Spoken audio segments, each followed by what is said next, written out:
Friends, welcome to my channel. ఈరోజు మేమంతా కలిసి మా ఫ్యామిలీతో శ్రీ కుంపటి నారాయణ సార్ గారి పదవీ విరమణ కార్యక్రమానికి అయితే వచ్చామండి.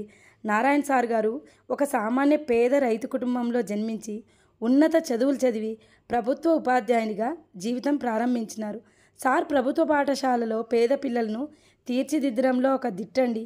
ఎలాగంటారా, అలాగే సార్ కూడా ఎక్కడ పని చేసినా తనకంటూ ఒక బెంచ్ మార్క్ని అయితే క్రియేట్ చేశారండి. ఆ మార్క్ను రీచ్ కావడం మరి ఎవ్వరికి సాధ్యం కాదండోయ్.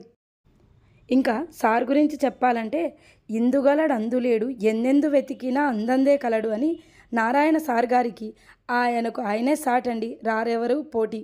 ఎలా అనగా, ఒక టీచర్గా, ఒక రిసోర్స్ పర్సన్గాను, సమాజ సేవకుడిగాను, ఒక సంఘ నాయకుడిగా, టెక్నాలజీ విషయంలో అప్డేట్ వర్షన్గాను, అన్నిటికీ మించి ఒక ఉత్తమ ఉపాధ్యాయుడిగా సార్ గారి సేవలు మరువలేనివండి. అందుకు ఒక చిన్న ఎగ్జాంపుల్ అండి. నాకు తెలిసి నారాయణ సార్ గారు మార్నింగ్ నుండి ఈవినింగ్ వరకు కూడా ఆర్పీగా చేస్తున్నప్పుడు ఇంగ్లీష్ కమ్యూనికేషన్ స్కిల్స్ కావచ్చు, లేదా ఫ్లూయెన్సీ కావచ్చండి. ఈరోజు మనకి నేర్చుకోవడానికి చాలా అవకాశాలు ఉన్నాయి. కానీ ఆ రోజుల్లో ఏ అవకాశాలు లేనప్పుడు కూడా సారు తనకంటూ ఒక కష్టంతో ఇంగ్లీష్లో పట్టు సాధించినాడంటే నిజంగా మనం అభినందించాల్సిన విషయం అండి. మనకు తెలిసిన 64 కళలలో తన ప్రావీణ్యంతో తనకంటూ ఒక ఇమేజ్ని సృష్టించుకున్నాడండి. అటువంటి ఉపాధ్యాయుడికి ఘనంగా పదవీ విరమణ వీడ్కోలు పలుకుతున్నందుకు ఒకవైపు ఎంత సంతోషంగా ఉందో, మరోవైపు అంత బాధ కూడా ఉందండి. రెండూ ఒకేసారి అనుభవించామంటే నమ్మండి. రిటైర్మెంట్ అనేది జస్ట్ ఏజ్కి మాత్రమేనండి, సార్ చేసే కార్యక్రమాలకు కాదు. కాబట్టి సార్ తన మిగిలిన జీవితాన్ని మరెన్నో సామాజిక కార్యక్రమాలను ప్రోత్సహిస్తూ పాల్గొంటారని మనస్ఫూర్తిగా కోరుకుంటున్నామండి. Happy retirement sir.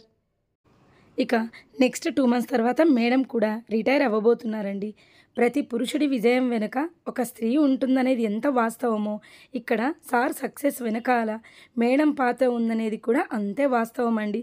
సో ఈ దంపతులిద్దరూ కూడా సంతోషాలతో ఆయురారోగ్యాలు ప్రసాదించాలని దేవుణ్ణి మనస్ఫూర్తిగా ప్రార్థిస్తున్నాను. Happy retirement.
నేను అర్థం